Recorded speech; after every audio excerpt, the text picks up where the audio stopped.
to another edition of Shema TV. My name is Mikael McDaniel and I'm your host. Shema is an ancient word of Hebrew origin with several different meanings and detailed connotations. Initially it means to hear. Not only to hear, but to listen. And not only to listen, but to listen intently and intelligently. For a truth is about to be expounded. And once this truth is gleaned by the listener, he or she is to proclaim the same truth to others.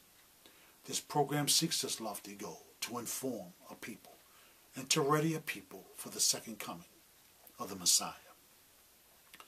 In the book of 2 Peter, chapter 2, verse 1, it reads, "And there were false prophets among the people. Even so there will be false teachers among you, who shall privately bring in damnable heresies, even deny the master that made them, and shall bring about upon themselves swift destruction." There were false prophets among the people in Israel.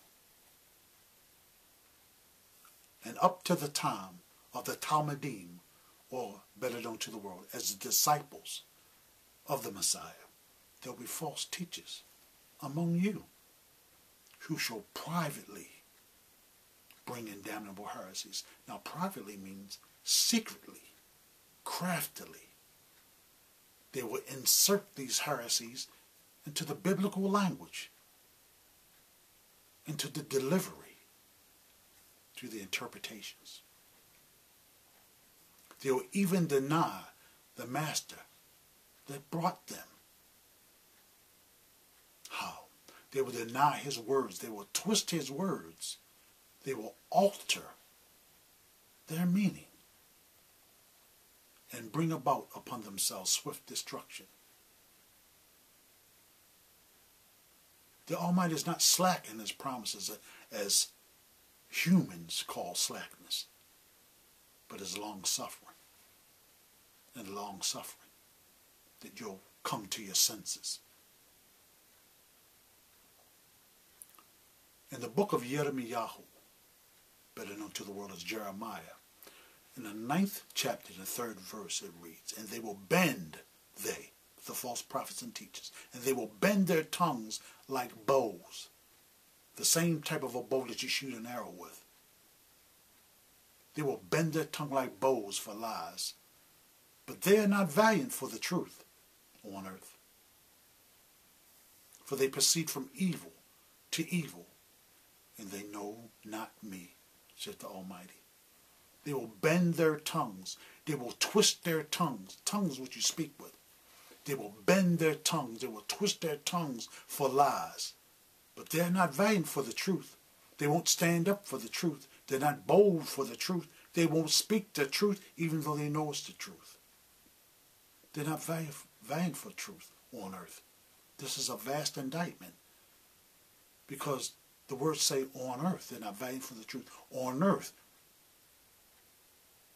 For they proceed from evil to evil. From one lie to the next lie. From one damnable heresy to the next damnable heresy. In verse 5 of the same book of Jeremiah, 9th chapter, "And they, the false prophets, the false teachers, will deceive everyone, his neighbor." This means that this lie is being passed down from father to son, from generation to generation. They will deceive everyone, his neighbor, and will not speak the truth. They have taught their tongues to speak lies. They have taught their tongues to speak lies and to worry themselves to commit iniquity. They will deceive everyone, his neighbor. Now from deceive you get the word deceit. They will speak deceit to everyone, his neighbor. This is a deceit, a deception that's being passed down from generation to generation, from father to son. They won't speak the truth. They have taught their tongues to speak lies.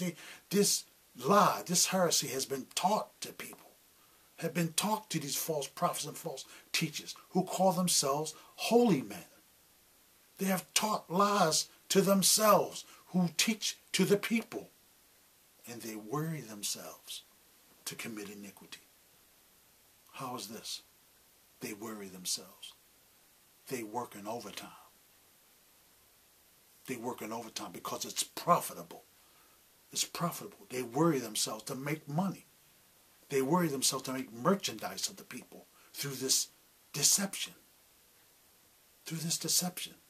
Because it's profitable. They're speaking smooth words to the people. They're not telling them or giving them any type of instruction on how to remedy the troubles in their life.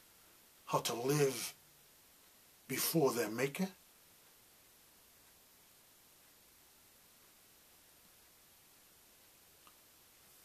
In the book of Psalms, chapter 127, it reads, "Except the Almighty build the house, they labor in vain who build it. Except the Almighty keep the city, the watchers wake in vain." Now, we just finished reading from the book of Jeremiah, 3rd, 5th, but in the 6th verse of the same book, it reads, "Thy habitation is in the midst of deceit. And through deceit they refuse to know me." They refuse to know me through this deceit. Through these damnable heresies. They refuse to know me because they cling to that deception. It's become their truth. It has become their truth. Thine habitation is in the midst of deceit. Now this is in the 6th verse of chapter 9 of Jeremiah. The 6th verse of the 9th chapter of Jeremiah. Thine habitation is in the midst of deceit.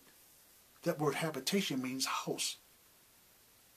It means house. It's a habitation. A house is in the midst of deceit. The same deceit that the false prophets and teachers deceive everyone, their neighbor. And through that same deceit, they refuse to know me. They clung to that deception. They clung to that lie. They clung to that damnable heresy because it's profitable. If you teach the people or you preach to the people smooth words, smooth things, they're going to love you for it. They're going to love you for it. Nobody wants to be criticized. Nobody wants to be rebuked. Even if for their good. They don't want that. But there's a healing that comes with rebuke. When the Almighty rebuked you, is for your good. That you might not continue in deception. But men love darkness rather than the light. The 6th verse of chapter 9 in Jeremiah says, "Thine habitation, thy house is in the midst of deception. And through deception, they refuse to know me." They refuse to know the original instruction because this deceit, this damnable heresy has become their truth. And that habitation means your house. So if according to Psalms 127, except the Almighty build a house, they labor in vain who build it, unless he keep the city. The watchman waketh in vain, or watch in vain. They don't know what to watch for. They labor in vain, but building the house and not letting the Almighty build the house. They doing it for nothing. In the plain sense of the verse, they're building for nothing. It's deceitful. It's a damnable heresy. It will cause your faith to be sealed, cut off. In other words, Proverbs goes on to explain it better. It says, "Remove not the ancient landmark which thy fathers have set." Thy fathers who went before us They received the original instructions. The original instructions are able to keep us. They're able to keep us. In Deuteronomy, when our fathers were still in the desert,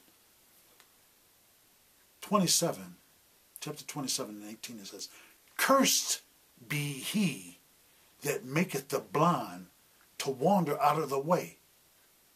And all the people shall say, Amen. Amen. Cursed be he that maketh the blind to wander out of the way. The blind, in this sense, is the spiritually blind. It's not a disparagement. They don't know. They don't know. But because they don't know, don't lie to him and make him wander out of the way. And all the people shall say, I agree. They shouldn't do that.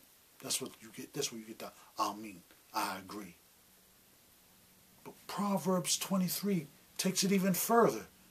And it says, remove not the old landmark and enter not into the fields of the fatherless. If you don't have a landmark, a signpost, a directional instruction, you will wander. You will wander until you find that signpost, until you find that direction. But there are false prophets and false teachers among the people who will give you a false direction and a false signpost. But it says in Deuteronomy, cursed be he that causes the blind to wander out of the way. These false prophets and false teachers are cursed and will cause you to be cursed. Because the Torah, which means instructions, and it never meant the law, according to the Greek translation, is the only one that we're ever going to have. We're never going to get another one. Men have devised a way through the power of Satan to divide the books into Old Testament, New Testament. Old done away with, new, this is one that we keep. But if you study closely, you'll find the common thread through the whole book is the Torah, is the word of the Almighty, that he gave for successful human life on earth, the way it was originally intended. This is Mikael McDaniel. Seek him while he can be found. Call upon him while he is near. Shalom.